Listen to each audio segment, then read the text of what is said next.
अस्सलाम वालेकुम। आप देख रहे हैं प्रोग्राम डिबेट न्यूज़ एनालिसिस। मैं हूं आपके साथ मुनीज़ मोइन। नाज़रीन, मुल्क में इंतखाबात एक ही दिन कराने का केस है जिसका तहरीरी हुक्मनामा जारी कर दिया गया है। अदालत ने 27 अप्रैल को इस हवाले से रिपोर्ट तलब कर ली है। पैनल में मेरे साथ पीजे मीर सर, जावेद इकबाल साहब, इफ्तिखार अहमद साहब और नवीद चौधरी साहब मौजूद हैं। मैं सबसे पहले सवाल आपकी तरफ लेकर आना चाहती हूँ। पीजे मीर सर, आप ये बता दें कि इलेक्शन से मुतल्लिक जो 14 मई का फैसला है वो बरकरार है, क्या कहेंगे?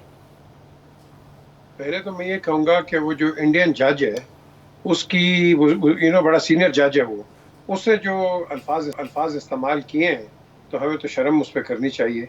हमें देखें, वो कौमें तरक्की नहीं करती जो अपने आप पे तनकीद करना बर्दाश्त न करें। तनकीद हमेशा होती है और होती रहे। बात यहाँ है कि अब ये जो कहते हैं फैसला, जज साहब ने बिल्कुल सही कहा, वो कह रहे हैं वो वापस नहीं होगा। वापस नहीं होगा, क्यों नहीं होगा? आपने कंटेम्प्ट तो कर दिए, अब आपका फर्ज है कि लगाएं इन पे जुर्म। आप क्या वेट कर रहे हैं? हम क्या यहाँ, मैं क्या कहूँगा कि हम भौंकते हैं इधर, हम क्या करते हैं? हम डेली कॉन्स्टिट्यूशन की बात करते हैं और जज जो है अब वो कह रहे हैं कि भाई आप मसालियत करें, बैठे बात। भाई there is a violation of the constitution, आप एक्शन लें उसके ऊपर। That's the way it is. अब यहाँ अगर हमने थोड़ा सा वो टांका पट्टी लगाने की कोशिश की, ये प्रेसिडेंस में आ जाएगा कि देखें जी उस वक्त भी तो यही बात हुई है ना, तो आज क्यों नहीं हुई है? आज कॉन्स्टिट्यूशन पे इतनी रिजिड क्यों हो गए? पहले क्यों नहीं हुए थे? तो मैं समझता हूँ कि यहाँ जज साहब को बिल्कुल उसके दायरे में रहो और अपना जो आप काम है वो करो। जो आपके पास है कानूनी तौर पे, you have to execute it, you don't wait. क्या आप जो कंडेम प्रिजनर है आप उसको फांसी तो दे देते हैं, पार्डन करता है प्रेसिडेंट ऑफ पाकिस्तान। भाई आपने तो अपना कर दिया है ना जो करना है, तो let the others, let it move. हम मूव नहीं कर रहे, हम वही स्टैंड स्टिल पे वेट करें जी क्या हो जाएगा, फलाना हो जाएगा, कुछ नहीं होगा। आज आई थिंक प्राइम मिनिस्टर साहब ने भी एक बड़ी अच्छी बात की है। I think we have to run on that. अगर आप नहीं करोगे, बिलीव मी, इन्हीं के अल्फाजों को मैं कोट करता हूँ कि बड़े संगीन नताइज, इससे ज्यादा क्या संगीन होने। मजाक तो हमने उड़ा दिया है, कॉन्स्टिट्यूशन को फाड़ दिया है, उस पर डिबेट्स कर रहे हैं, बाहर बैठ के लोग कह रहे हैं 3-2 का नहीं होना चाहिए, उसको इस तरह होना चाहिए। और भाई तुम मामे लगते हो कोर्ट्स के, let them decide and then vice versa, why should they interfere in your affairs? देखो ना, हर बंदा अपने एक दूसरे के अफेयर्स पे कर रहा है और ये it is leading and heading into a state of chaos until and unless common sense does not prevail and the judges, then the courts have to move on. ठीक है पीजे मीर सर, आप ये बता दें, नवीद चौधरी साहब की बात से मुझे ऐसा लग रहा है कि अगर ये जो सियासी कायदीन हैं अदालत के रूबरू नहीं पेश होते, जैसा कि अदालत ने कहा कि आप आए हमारे पास, तो फिर क्या होगा? चौधरी साहब ने जो बात की है ना, आप देखें कि ये जो पॉलिटिक्स है या पीडीएम जो है ये सुप्रीम की नहीं इज्जत करना चाहते, लेकिन इज्जत करने के लिए आज चले गए। और ये करना चाहते हैं तो ये नहीं करते। तो क्वेश्चन इज कि ना इनको पता क्या हो रहा है, ना इधर पता हो रहा है क्या हो रहा है।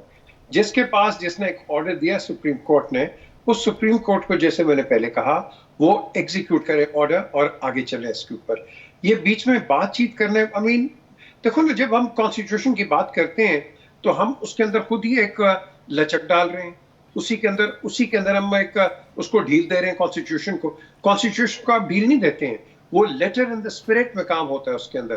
तो जब आप लेटर इन द स्पिरिट को फिर कर दें जी कि इधर थोड़ी ढील दे दें, इधर ढलान दे दें, तो फिर कॉन्स्टिट्यूशन नहीं चलते।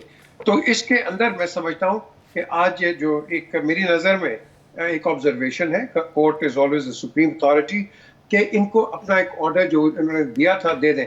27 अप्रैल की आपने बात की है, 27 अप्रैल पे 14 मई, क्या 2 हफ्ते के अंदर ऑल ऑफ अ सडन ये मैकेनिज्म तेज हो जाएगा? क्या इलेक्शंस हो जाएंगे? बात तो वहीं के वहीं आ रही है ना। तो यहाँ तो आपको टाइम फ्रेम भी बहुत कम है। So I think we are heading, unless supreme court makes a firm decision, we are heading towards chaos. PJ Mir sir, आप ये बता दें कि पाकिस्तान तहरीक इंसाफ की जो मेजॉरिटी हम वहाँ देख रहे हैं, या जिस तरह वज़ीर आज़म के बाद वज़ीर आज़म और फिर वज़ीर आज़म पाकिस्तान तहरीक इंसाफ से मुंतखब हो रहे हैं, तो क्या ये कहा जा सकता है कि इस जमात की पॉपुलैरिटी वहाँ आज़ाद कश्मीर में ज़्यादा है? देखिए, बिल्कुल पॉपुलैरिटी है, लेकिन ये स्प्लिट हो गई।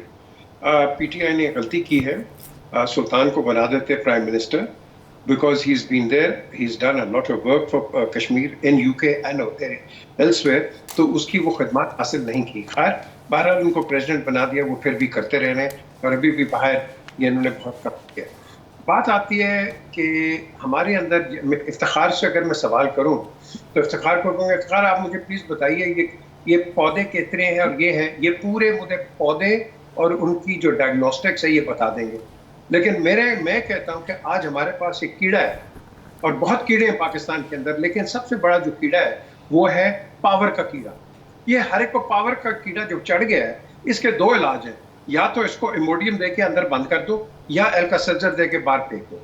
ہم ہر بندہ یہ پاکستان کے اندر پار سٹرگل کے اندر لگا ہوا ہے، ہر بندہ ادھر لگا ہوا ہے کہ وہ نکل جائے میں آگے آؤں.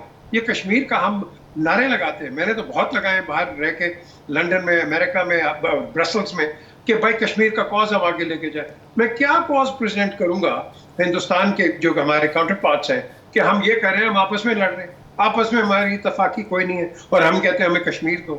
یہ جو ہو رہا ہے نا کشمیر کے اندر، یہ اچھی چیز نہیں ہے. Whether it is P M L N, P T I, P P P, جو مرضی ہو، یہ جو ہم انٹرنل پالیٹکس اپنے لگ گئے ہیں، یہ ہمارے کشمیر ایکچوئل بڑے کاز کو نقصان دے رہا ہے کہ اس کو بنا دو، اس کو نکال دو، اس کو کر دو، یہ کر دو. تو میں سمجھتا ہوں چلے اب ہو گیا، جس طرح افتخار نے کہا ہے، اب آپ کے پاس ایک اتھارٹی آ گئی ہے، خدا کے لیے کشمیر کا کام کریں.